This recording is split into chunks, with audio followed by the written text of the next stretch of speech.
Good morning दोस्तों, good afternoon and good evening. आप सभी का अरसास क्लासेस के अंदर स्वागत है। आज हम चैप्टर नंबर 12 को बाजार के अन्य स्वरूप, इसके ऊपर हम डिस्कस करेंगे।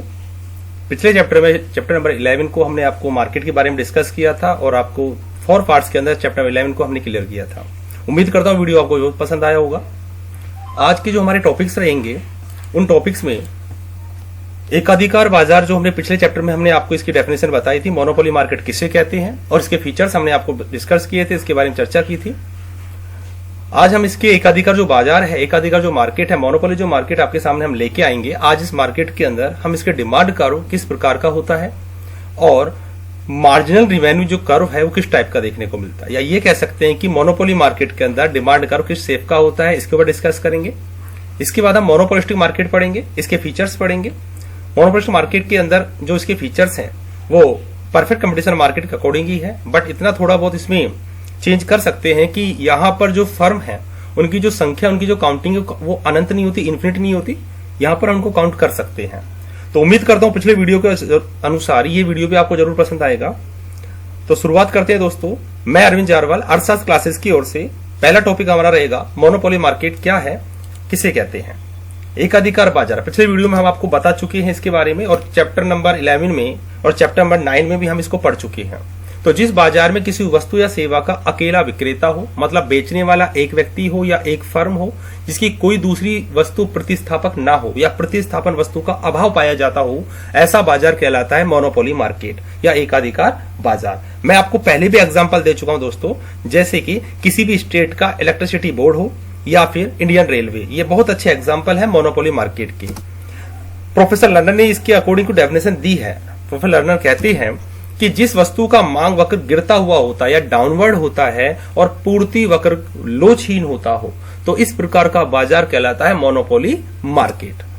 प्रोफेसर चैम्बरलिन के अनुसार डेफिनेशन इस प्रकार बनती है कि सामान्यतः जो किसी वस्तु की पूर्ति पर पूर्ण नियंत्रण रखता हो, मतलब अपना कंप्लीट कंट्रोल रखता हो किसी भी गुड्स की सर्विसेज पर, और वे अधिकांश मामलों में पूर्ति का संचालन न कर मूल्य का संचालन करते हो। एग्जाम्पल के लिए वो किसी भी चीज की सप्लाई पे बाउंडेशन नहीं है, सिर्फ उसकी प्राइस के अंदर डिस्कशन करता हो, प्राइस को डिसाइड करता हो, प्राइस को इंक्रीज करना है या डिक्रीज करना है। क्योंकि मोनोपोली मार्केट पढ़ रहे दोस्तों, तो सिंपल सी बात है कि मोनोपोली मार्केट के अंदर वो क्या करेंगे, किस प्रकार की बातें करेंगे, मतलब वो कहीं ना कहीं प्राइस को अपने कंट्रोल में रखेंगे पूर्ति की अपेक्षा। तो ये प्रोफेसर चैम्बरलिन के अनुसार ये डेफिनेशन है और बहुत अच्छी डेफिनेशन उन्होंने दी है कि कीमत पर किस प्रकार कंट्रोल करना है। एग्जाम्पल मैं आपको देता हूं, एग्जाम्पल मैं आपको बताना चाहता हूं कि जैसे इंडियन जो रेलवे है, और दूसरी बात, और इलेक्ट्रिसिटी जो बोर्ड है राजस्थान का या किसी भी स्टेट का, गांव के अंदर, रूरल एरिया के अंदर जो प्राइस है वो अलग होती है, अर्बन एरियाज के अंदर अलग होती है। ऐसे ही रेलवेज के अंदर जो मालगाड़ियां हैं उनका भाड़ा जो होता है, उनका जो किराया होता है वो अलग होता है, पैसेंजर ट्रेन का किराया अलग होता है, सुपरफास्ट का अलग होता है। ये बहुत अच्छा एग्जाम्पल है क्योंकि वो प्राइस को डिसाइड करते हैं, ना कि सप्लाई को। सप्लाई आप कितनी भी ले सकते हो प्राइस के अकॉर्डिंग। तो दोस्तों यहाँ पर मोनोपोली मार्केट के जो फीचर्स हैं वो सिंपल से फीचर्स हैं। 9 चैप्टर के अंदर हम इसको डिस्कस कर चुके हैं, 11 चैप्टर में हम डिस्कस कर चुके हैं। तो यहाँ पर फिर वापस से एक बार फिर आपको फीचर्स बताने जा रहा हूं कि मोनोपोली जो मार्केट है उसमें केवल एक ही विक्रेता होता है, अकेला सेलर्स होता है, एक उत्पादक होता है और एक ही पूर्तिकर्ता होता है। सेकेंड है दोस्तों, इस प्रकार की जो वस्तु होती है उसका उत्पादन किया जाता है जिसकी कोई निकट स्थानापन्न वस्तु नहीं पाई जाती हो, यानी कि सब्स्टिट्यूट गुड्स ना हो। अगर जिस प्रोडक्ट को वो बना रहा है उसकी कोई सब्स्टिट्यूट गुड नहीं होगी तो सिंपल सी बात है वो मार्केट कहलाएगा मोनोपोली मार्केट। थर्ड पॉइंट है, मांग की जो प्रतिलोच है वो बहुत कम होती है, इलास्टिसिटी प्राइस क्या होती है, बहुत कम देखने को मिलती है। एकाधिकार जो बाजार होता है दोस्तों वो फर्म स्वयं उद्योग होती है, कहने का इंडस्ट्रीज भी स्वयं होती है, फर्म भी स्वयं होती है, और दोनों में कोई अंतर नहीं होता है। और एकाधिकार बाजार में मांग वक्र नीचे दाईं ओर झुका हुआ होता है, डाउनवर्ड होता है, लेफ्ट हैंड से राइट हैंड की ओर नीचे की ओर डाउनवर्ड होता है, क्योंकि एकाधिकार बाजार में फर्म कम कीमत पर वस्तु की अधिक मात्रा बेचता है। तो दोस्तों अगला जो फीचर्स है इसका, वो मोनोपोली मार्केट के अंदर फर्म का जो एम होता है, जो उसका उद्देश्य होता है, वो हमेशा प्रॉफिट कमाना होता है, लाभ कमाना होता है। लाभ की स्थिति को देखकर ही फर्म प्रोडक्शन करती है, मार्केट के अंदर प्राइस डिसाइड करती है, इसलिए वो ज्यादा से ज्यादा मात्रा में या क्वांटिटी में अपने माल को बेचने के लिए, अपने प्रोडक्ट को बेचने के लिए प्राइस हमेशा लो रखती है। इसलिए इसका जो डिमांड कर्व है वो हमेशा डाउनवर्ड होता है। बाजार में जो प्रवेश होता है उसको कहते हैं कि फर्म का एंट्री करना काफी डिफिकल्ट होता है, काफी कठिन होता है, उसको बहुत सी कंडीशंस का सामना करना पड़ता है। इसलिए मोनोपोली जो मार्केट होता है वहां पर अगर फर्म एंट्री कर जाती है तो फिर वहां पर वो मोनोपोली मार्केट ना होगा, डुओपोली या ओलिगोपोली मार्केट के नाम से जाना जाएगा। तो दोस्तों ये इसके फीचर्स थे। अगला जो हम टॉपिक लेके आ रहे हैं आपके सामने, वो टॉपिक बहुत इजी है लेकिन ये बहुत ही मोस्ट टॉपिक है कि मोनोपोली मार्केट के अंदर डिमांड कर्व का सेफ किस टाइप का होता है, किस प्रकार के आगम वक्र होते हैं, उसको लेकर यहां पर डिस्कस करते हैं। दोस्तों मोनोपोली मार्केट जो है इसकी जो अवस्था है वहां पर एकाधिकारी का मांग वक्र जो AR कर्व है, जिसको हम यहां पर फर्म का डिमांड कर्व बोलेंगे, औसत वक्र बाएं से दाएं नीचे की ओर गिरता हुआ होता है। मार्जिनल जो रिवेन्यू होती है MR कर्व होता है वो AR कर्व के नीचे की ओर होता है, क्योंकि वस्तु को अधिक मात्रा में बेचने के लिए एकाधिकारी को अपनी वस्तु की कीमत को हमेशा कम करना पड़ता है। जैसे कि मैंने अभी आपको बताया था कि इसका डिमांड का डाउनवर्ड इसलिए होता है। क्वेश्चन पूछा जाता है दोस्तों बोर्ड एग्जाम में कि मोनोपोली मार्केट का डिमांड का डाउनवर्ड क्यों होता है। तो आपका सिंपल सा एग्जांपल है, अधिक क्वांटिटी को सेल करने के लिए प्राइस को डिक्रीज किया जाता है और कीमत की जाने वाली कमी कोई औसत आय क्या होती है, लगातार घटने लगती है। तो ये सिंपल सी डेफिनेशन आपको देनी है जब कभी भी इसके डिमांड कर्व की चर्चा होगी। दोस्तों डायग्राम को बनाने के लिए सबसे पहले टेबल लेकर हम आपके पास आएंगे, क्योंकि टेबल के अकॉर्डिंग डायग्राम का अच्छा बने, क्योंकि आपको मालूम चलना चाहिए डाउनवर्ड किस टाइप होता है। सबसे पहले हम वस्तु की मात्रा क्वांटिटी को लेंगे। जो क्वांटिटी होगी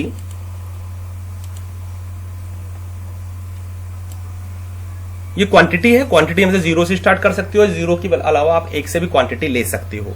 एवरेज रिवेन्यू कर्व मैं आपको पहले बता चुका हूं, ये प्राइस कहलाएगा फर्म का, या मैं ये कह सकता हूं फर्म का डिमांड कर्व कहलाएगा। टोटल रिवेन्यू कभी डायग्राम में बनेगा नहीं, लेकिन आपको टोटल रिवेन्यू लेके चलना है। और मार्जिनल रिवेन्यू ये हमें बताता है किस प्रकार मार्केट के अंदर फर्म प्राइस को डिक्रीज करने पर फर्म को किस प्रकार प्रॉफिट होगा। तो यहां पर दोस्तों जब जब फर्म को प्रॉफिट होता है तब तक फर्म प्रोडक्शन करती है, जैसे ही फर्म को लॉस होने लगता है वो प्राइस के अंदर तो क्या कर देती है, चेंज कर देती है।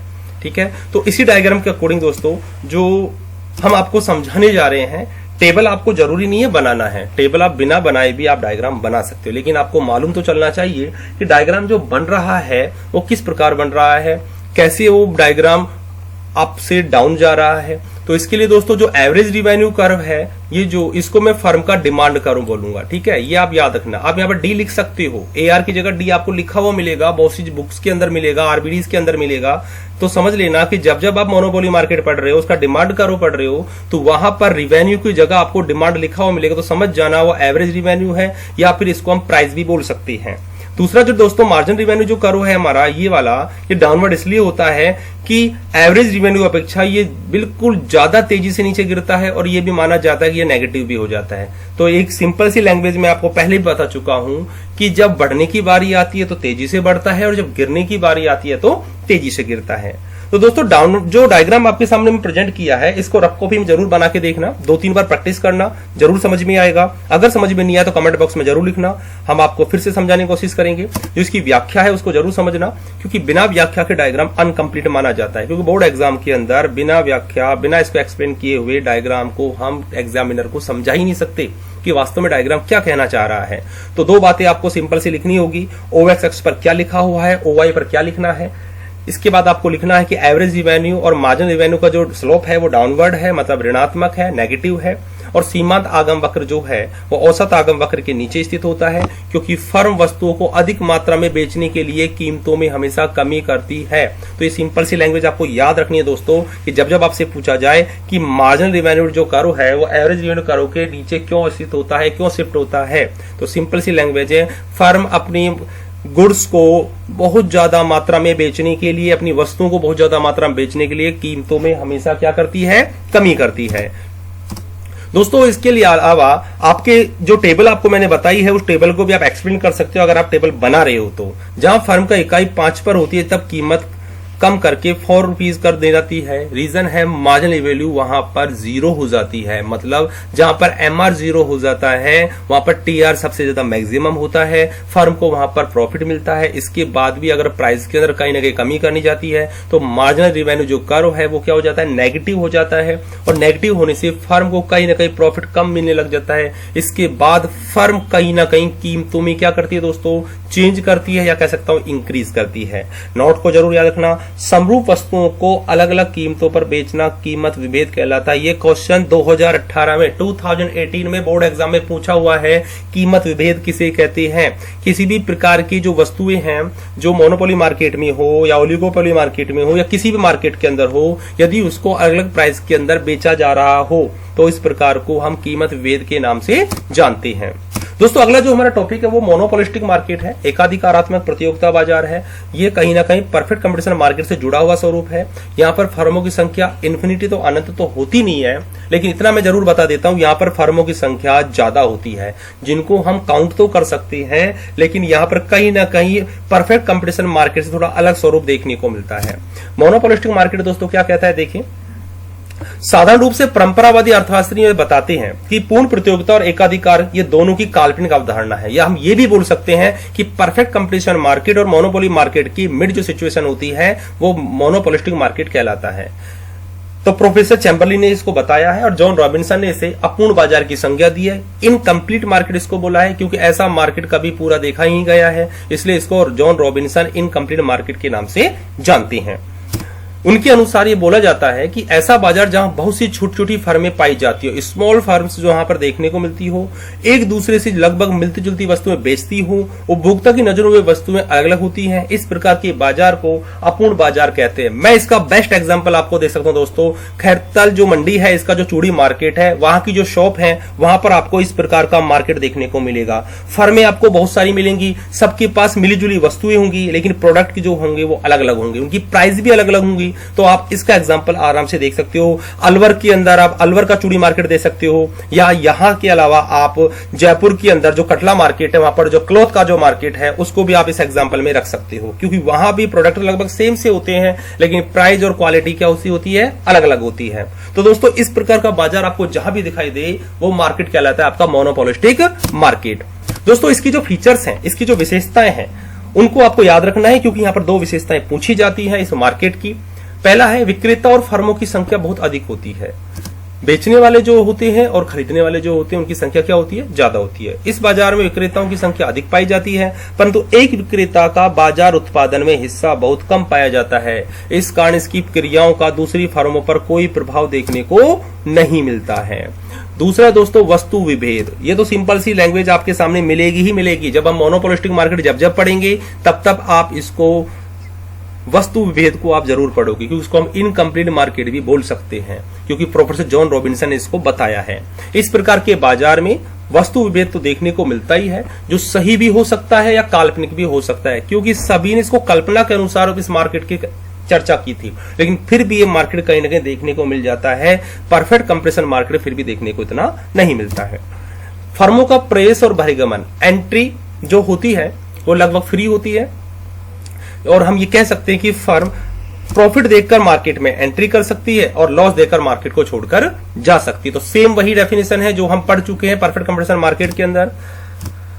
अगला है क्रेताओं का अपूर्ण ज्ञान होना। जो यहां पर क्रेता होते हैं उनकी जो नॉलेज होती है लगभग कम देखने को मिलती है, इसलिए हम ये कह सकते हैं कि विक्रेता वस्तुओं को अलग अलग मूल्य में बेचने में काफी सफल हो जाते हैं, बेवकूफ बना दिया जाता है। मैं एग्जांपल आपको देना चाहता हूं। एग्जांपल सपोज करो, दो पड़ोसी है, दोनों पड़ोसियों में से एक पड़ोसी मार्केट जाता है और वहां से वो कुछ साड़ीज खरीद के लेके आते हैं। मान लो 500 रुपीज की साड़ी खरीदी गई है, ठीक है। जैसे वो घर पे आता है, दूसरा पड़ोसी उसी शॉप पर जाता है और शॉप वाला उसी साड़ीज को उसको 400 में बेच देता है। तो एक ही साड़ी के दो अलग अलग प्राइस हो गए। तो कहने का अर्थ है कि यहां पर जो खरीदने वाला है, जो क्रेता है, वो क्या बन गया, मूर्ख बन गया, उसको नॉलेज नहीं है। रीजन है कि विक्रेता जो है वो अपने प्रोडक्ट को अच्छी क्वालिटी का बनाकर बेचने की कोशिश करता है। तो इसलिए हम ये बोल सकते हैं कि मोनोपोलिस्टिक मार्केट के अंदर जो क्रेता जो व्यक्ति है उसका जो नॉलेज है वो काफी कैसी होती है, अपूर्ण होती है, कंप्लीट नहीं होती है। बिक्री पर व्यय, बिक्री पे व्यय का मतलब होता है कि किस प्रकार एक्सपेंडिचर जो खर्चा किया जा रहा है इस बाजार में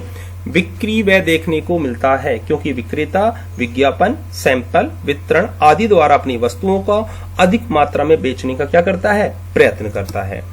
तो दोस्तों अगला जो हमारा पॉइंट है वो है कीमत नीति। कीमत नीति को बेटा प्राइस जो थ्योरी है हम उसको यहाँ पर कंप्लीट रूप से थोड़ा समझाने की कोशिश करेंगे कि इस बाजार में फर्म कीमतों का निर्धारण स्वयं करता है, अतः वह कीमत निर्धारित करके उत्पादन की मात्रा का निर्धारण करता है। क्योंकि हम पहले ही पढ़ चुके कीमत विभेद, मतलब फर्म फिक्स प्राइस पे प्रोडक्ट को नहीं बेचती है, हर ग्राहक से, हर कस्टमर से अलग अलग प्राइस क्या करती है, वसूल करती है, क्योंकि वो अपने प्रोडक्ट को अच्छी क्वालिटी बनाकर बेचती है। तो ऐसा मार्केट आपको कहीं ना कहीं हर जगह देखने को मिल जाएगा। परिवहन खर्च मतलब जो ट्रांसपोर्ट जो खर्च होता है तो वो इस बाजार में उत्पादकों की दूरी पर होने के कारण परिवहन लागतें बहुत ज्यादा आती है। ट्रांसपोर्ट कॉस्ट काफी इंक्रीज रहती है, बहुत ज्यादा रहती है, अतः विभिन्न बाजारों में वस्तु के मूल्य भी अलग अलग पाए जाते हैं। थैंक यू दोस्तों, उम्मीद करता हूं वीडियो जरूर पसंद आया होगा। अगले वीडियो में मिलते हैं, डुओपोली मार्केट के बारे में आपको डिस्कस करेंगे और उसके डायग्राम को आपको समझाने का प्रयास करेंगे। Thank you.